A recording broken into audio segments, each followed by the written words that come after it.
So nothingness is nothing. So if you have space, for example, say the space in your room, you can move, through that space, right? You can move from one wall to the other wall, whatever. You can move within that space. So space is not nothing. Space is something that you can move in. It has to be something in order for you to move in it. That space has to exist for you to move in that space. So space is something, it's something that you can move through. So space is something, space is not nothing, it's something that you can move in. Space, you can move through the space. Now if there was actually nothing, then you won't be able to move, because there is nothing. So if you start here and you move through the space, and this is the space, where does the space end?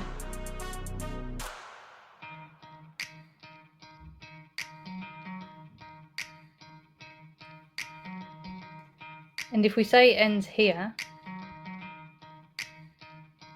what's beyond? So if we say it ends here, what's beyond this space? Nothing, because without space, there's nothing. So if we have space, and space comes to an end, it has so much of a length, say, or so much of a width, so much of a height, and it comes to an end, it just stops. Even though obviously it's meant to be expanding and that, but let's ignore that for a second and say space came to an end. Nothing could go past that point anyway, because you need to have space in order to move through space. So in a way, space is a container. This is what I was trying to talk about with Flatzioid and that, like me saying I'll give you the container almost kind of thing. Because even if we give him a container, it doesn't stop the Earth being a globe.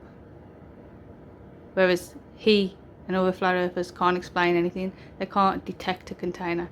They can't show us a container. They can't tell us the height of a container. They can't tell us what the container's made of. They can't demonstrate it in any way, shape or form that a container is actually there. They just believe it is. They can't work out the pressure. They can't use the gas laws at their site to work out the pressure. They say you need a volume. They don't know the volume of their own container. They can't even give you a height of it, let alone other dimensions of it. So they don't even have a volume. So they keep saying there's a volume. They don't even have a volume. They keep saying, the volume is in the gas laws and this, that, the other. But they can't even give you a volume to even work out the gas laws. Because even if we said that those gas laws apply to the atmosphere, and we gave them that, and then they tried to work it out, they can't even use it, because if those gas laws contain volume, as they keep claiming, and those gas laws relate to the atmosphere, you haven't even got a volume of your container.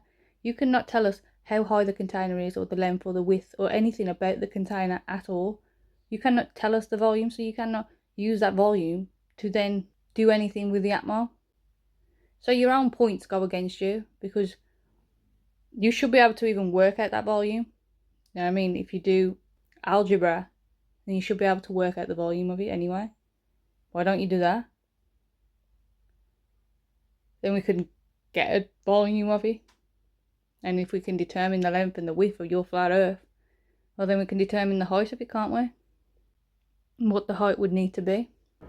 Even if you just look at the atmosphere and measure the atmosphere and stuff, and use the moon when you bounce radio waves off the moon, you can see how far this would go on for, and you can see the low pressure, you can determine the density and things like that. You got atmospheric law, But yeah, this is what I was trying to say. Even if we give them a container, space can be that container. It does not stop the Earth being a globe. Space can contain itself, because if space is coming to an end, if that's the end of space, then there's nowhere for anything to go anyway. So technically space is a container in and of itself. Space contains the things within it. Without space there can't be things, because you need space in order to have things. If there's no space, then you can't have anything. So space contains things. Space is the container. So even if we give it them, it's not in the way that they think. It's, even if we say that space is the container, it doesn't stop the earth being a globe. Okay, there's a container, space is the container, now what? So you have to have space in order to have something. There's no space, you can't move in that space. There's no space, you can't have an object in that space. So therefore space must be something. It's something that you can move through. So what creates space? Why does space exist instead of nothing at all? So space exists. Space is something. It's something that you can move through.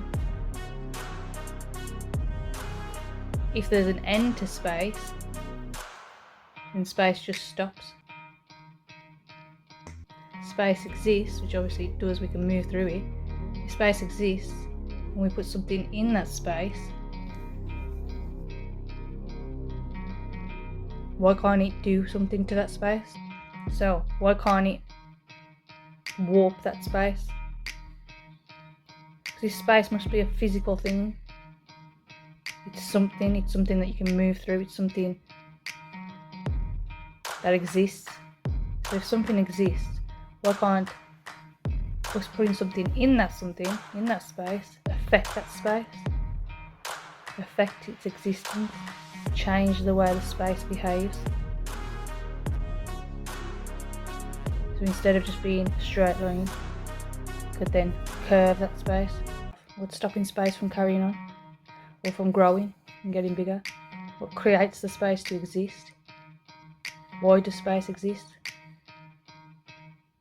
How does space exist? What creates the length, the width, everything like that? And why can't that length and width change? Just a thought.